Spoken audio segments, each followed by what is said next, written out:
Why is any lure not just an object, but a system made of three tasks? Why can a rigid, fixed hook actually ruin the signal for the fish? Why would we even separate the hook from the lure body in the first place? And what does casting control have to do with all this, sometimes more than the lure itself? And finally, the big question. Is this a break with tradition or a logical step forward? Let's look at any lure as a system built around three separate functions.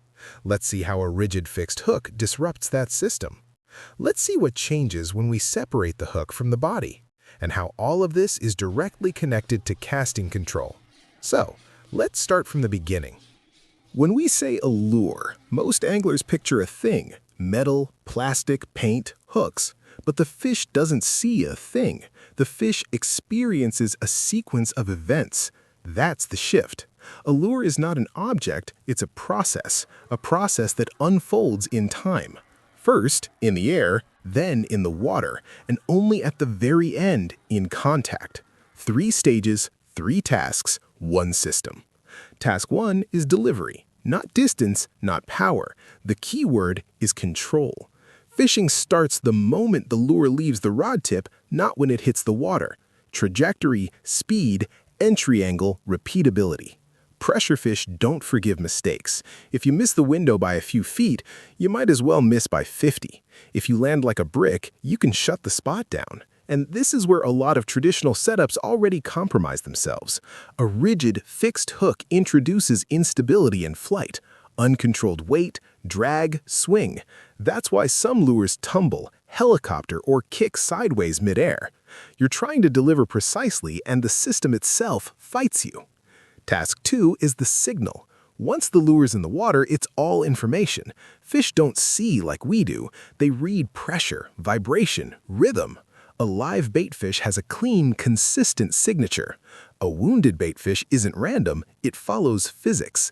That's why subtlety works. That's why finesse keeps catching when loud doesn't. A fly is the perfect example of a pure signal. It doesn't overpower, it whispers. It says, "I belong here." Now compare that to many hard baits and spoons with rigid hooks. They can look perfect to us, but underwater their signal gets polluted because the hook becomes part of the vibration system. And it shouldn't. The hook is not a signal generator, it's a mechanical necessity. When it's rigidly attached, it adds drag, inertia, stiffness, and randomness. So the lure tries to look alive while constantly reminding the fish it's not. That contradiction is deadly with educated predators. You get follows, bumps, pecks, short strikes, that tap-tap and nothing there. Task 3 is hookup, and this is where tradition really clouds judgment. We've been taught rigid equals solid, solid equals more hookups, more points, more metal, more security. But hookups don't come from stiffness, they come from timing and angle. A fish strikes in chaos, head turn, roll, pressure changes. A rigid hook fights that movement. A flexible hook adapts to it. That's why very often a separated hook can stick cleaner and hold better. So what's the solution? When people hear assist hooks, they often picture something exotic: saltwater jigs, deep sea gear, something complicated and unnecessary. But in reality, the idea is extremely simple. An assist hook is just a hook on a short, flexible leader, usually braid or fluorocarbon, attached to the lure's split ring. That's it. No magic, no gimmicks. We're not adding complexity, we're removing interference. We're giving the hook freedom to do its job and letting the lure body do its job without being sabotaged. Once you separate the hook from the body, something important happens. The lure body becomes a pure signal generator. Its only responsibility is movement. Not hooking, not carrying metal, not compensating for imbalance, just moving correctly. The hook becomes a pure capture tool. It doesn't try to look alive, it doesn't vibrate, it just waits. And when the fish commits, it adapts to the movement instead of fighting it. This is not theory. This is the same logic used everywhere in real life. Think about a pickup truck. You don't bolt your tools directly to the engine block. You separate systems: engine, suspension, cargo. Each part does its job better that way. Or think about a bass boat. The hull is designed to move through water efficiently. The electronics are isolated. The trolling motor is separate. Nobody would say, let's weld everything together into one solid piece, because performance would collapse. Fishing gear works the same way. Now let's talk about casting, because this is where most anglers finally feel the difference. Take a typical American scenario. Clear reservoir, shallow flat, scattered cover. Fish are pressured. You're trying to hit a small window, maybe between docks, maybe next to a stump, maybe along a grass edge. With a traditional lure and a fixed treble, you make the cast. Mid-air, the lure starts to tumble. The hook catches air. Trajectory shifts.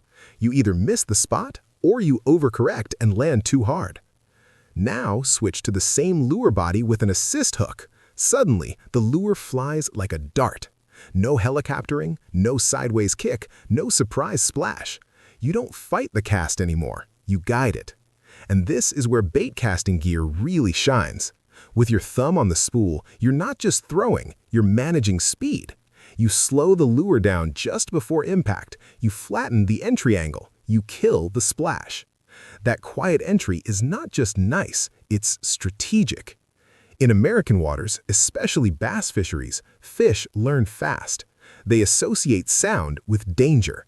A loud splash says something is wrong. A soft entry says something just appeared. And here's the key part most people miss. The bite often happens before you even start working the lure. Those first 1 or 2 seconds after splashdown, that's when the fish decides. Not after 5 twitches, not after a long retrieve, right away. If the entry was clean, if the signal starts clean, if nothing feels off, the fish moves in. Now connect that back to the hook. Because the hook is no longer distorting the signal, the lure behaves naturally from the very first moment.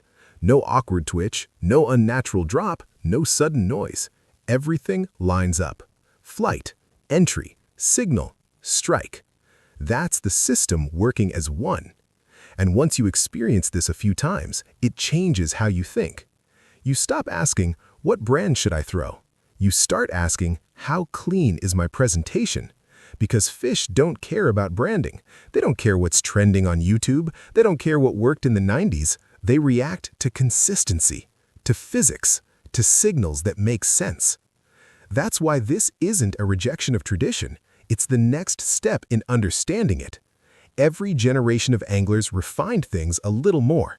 Better rods, better reels, better line. This is just another refinement, but one that affects every stage of the process, from the air to the water to the strike. So no, this isn't about being different for the sake of it. It's about control. It's about clarity. It's about finally letting each part of the system do what it was always meant to do without getting in the way. And once you see it like this, you can't unsee it. Let's keep going.